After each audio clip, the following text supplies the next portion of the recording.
everybody, what's up? OCD Mikey, Hi-Fi Guy here for another edition of the Mikey Hi-Fi Show. And today I want to show you something that is, I talk about this quite often, which is you're better off in many ways buying higher end used items than you are buying new inexpensive items, you know, i.e. Hi-Fi or whatever. I'm going to give you an example. Here's an example of an amplifier. Somebody called me yesterday and was curious about, hey, Mikey, I'm looking for this kind of an amp. Do you have anything that's integrated, you know, has some power to it? And I said, as a matter of fact, I do. And here's what I had for him. Made in Italy. This is a Unison Research. Okay, so it's a Unison Research Unico. I can barely lift this thing. Unico 50. Okay, which is a real solid piece of gear. I mean, it must be 50 pounds.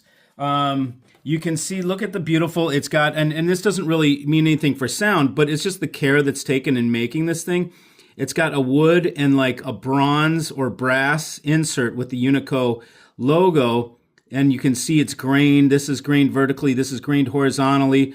So very much care has been taken. And when you see little items like this in the face panel, it tells you a little bit more about the company and kind of like how they pay attention to little details. So if they're paying attention to little details on the faceplate like this, especially with grain going this way and then grain going horizontally, this is very intentional.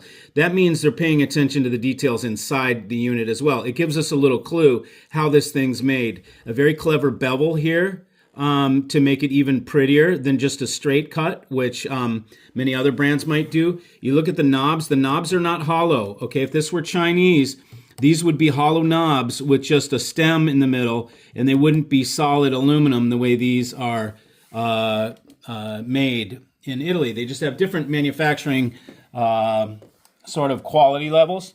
Again, you can see beautiful heat sink on the side. Now, the top is also brushed aluminum. It's sheet aluminum. It's not stamped sheet metal. This is brushed aluminum.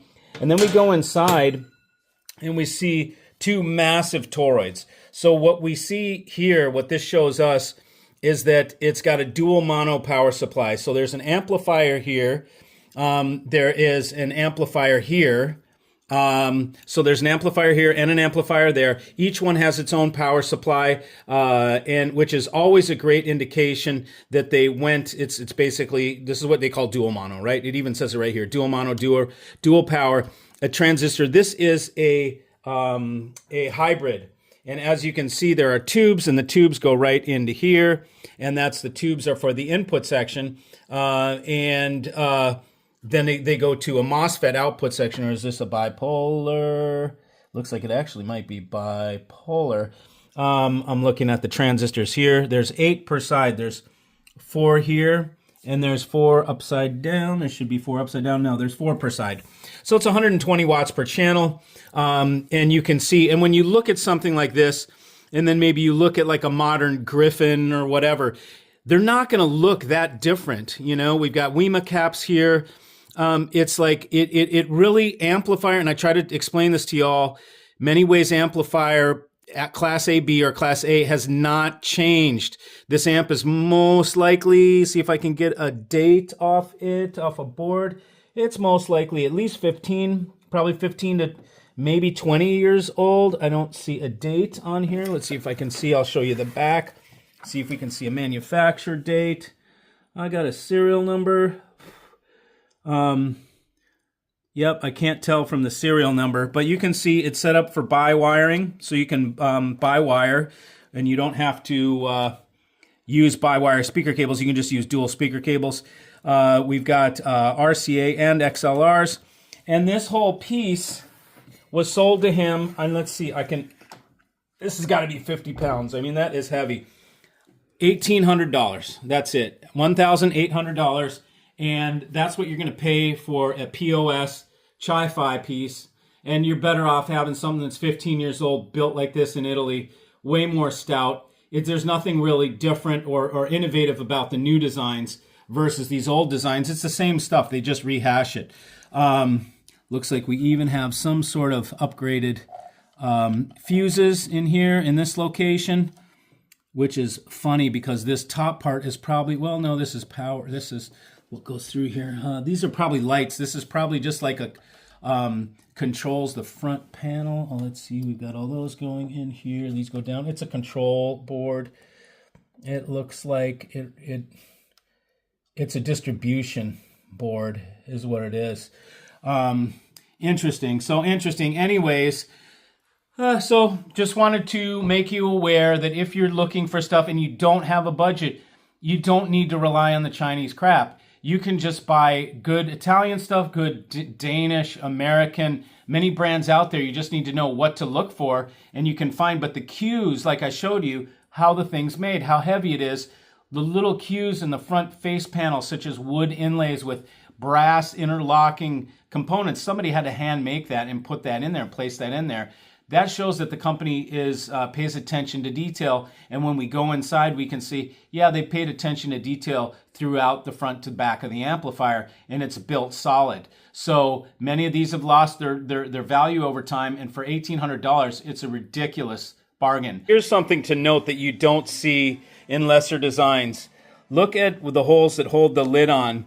They're drilled and machined straight into the aluminum of the heatsink. Now, what that means to us is that these guys are precision machinists. They're not afraid to drill straight in because they know that their tolerances are so good that we can slide the top on just like this.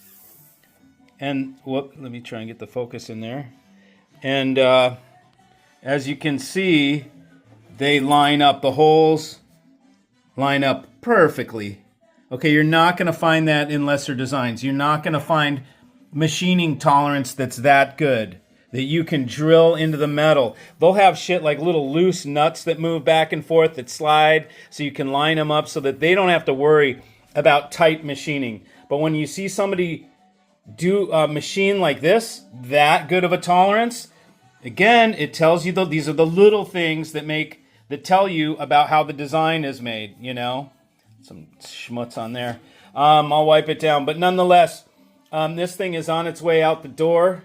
And hey, somebody's going to have a big fat integrated made in Italy with high tolerance machining and a beautiful build for shit, $1,800 in shipping. And again, the remote could be some little chintzy POS. But no, it's not a generic remote. This is actually their Unison Research remote. It's wood all the way around, some form of maybe cherry or something like that. It's hard for me to tell. But anyway, so a nice remote that goes with this. Of course, it wouldn't make that sound once these are all screwed down. But there you have it. I have much more stuff like this in my barn. I've got shelves and shelves of things. Some are even brand new that I will be that I'm selling off. So get in contact. If you have a desire, if you have something that you need or whatever, you just want to change something, holler and I will take care of you. And all of it's going to be guaranteed. So anyways, thanks for joining. Thought I'd take you and show you this little piece of information. All right, see you.